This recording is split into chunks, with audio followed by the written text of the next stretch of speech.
In the heart of the land, nestled between rolling hills and a winding river, lay the village of Umuada. It was a place of vibrant life. The earth was rich. The harvests were plentiful. Yet a quiet sorrow lingered beneath the surface, a shadow that touched every home. For generations, Umuada had been a village of daughters. No sons were born. The elders whispered of an ancient slight, a forgotten promise broken. The women of the village carried this burden with quiet strength, raising their daughters to be strong, wise, to manage the land and lead the community. Among the wealthiest in Umuada was a woman named Muna. She had everything the village could offer, but her wealth felt like a hollow shell. She had 3 beautiful daughters, but her heart ached with a different kind of hunger. Muna's desire for a son was not just a wish, it was an obsession. It grew from a seed of longing into a thorny vine of jealousy that choked her spirit. Her smile became a mask, hiding the bitter envy that churned within her. The shared sorrow of the village became her private torment. This deep, gnawing greed for a male heir began to consume her, pushing her towards a dark and dangerous path. Driven by this all-consuming desire, Muna's footsteps led her away from the village.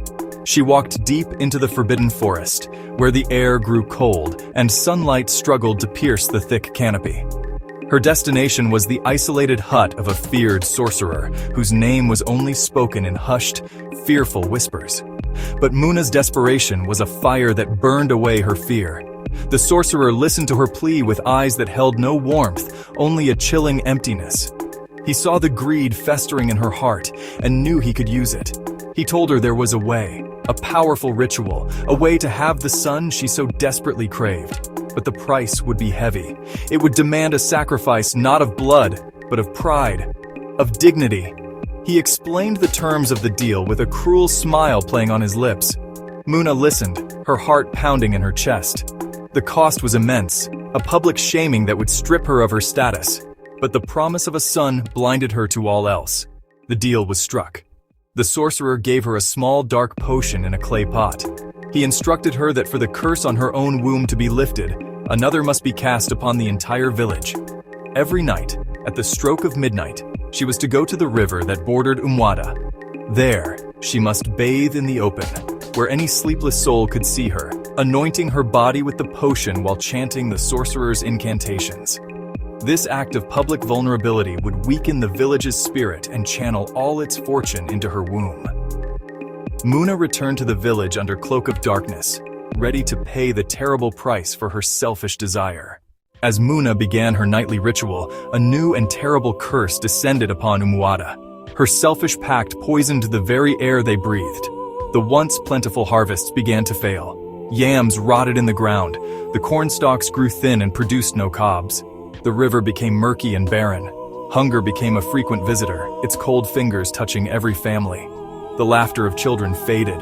Sickness spread through the community like wildfire, weakening the strong and taking the frail. The village elders prayed to the ancestors, but their pleas went unanswered. A sense of hopelessness settled over the village like a thick, suffocating fog.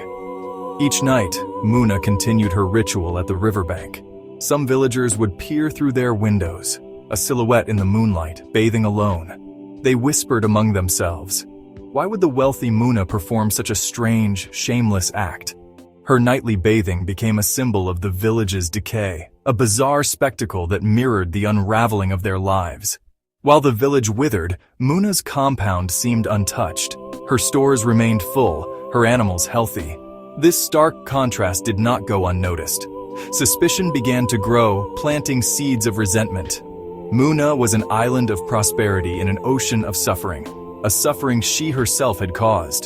The son she longed for had not yet come, and the price she was making everyone else pay was becoming catastrophic. Among the souls in Umuada was a young maid named Amina, who worked in Muna's compound.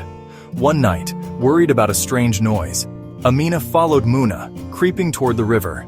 Hidden behind a baobab tree, Amina watched in shock as Muna performed a bizarre ritual.